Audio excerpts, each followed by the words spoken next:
Hi, for my creative project, I thought it'd be fun to do something like line smoothing for shapes.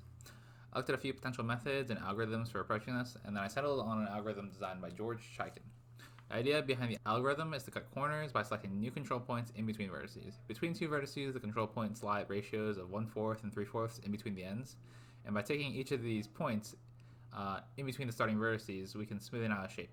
In this version of the Chaikin algorithm, there's a small modification which allows the user to modify the ratio value such that we can see smoothing occurring between a tension of 0.5 and 1. Anywhere below 0 results in adjacent vertices swapping in position. In this part of the demo, I'm showcasing what might happen when you have a roughly drawn sketch, in this case, a head shape with a hat.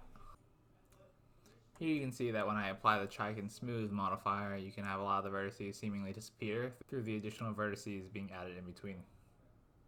It's safe to say that with the addition of this modifier, I can make even peasant looking figures look like kings.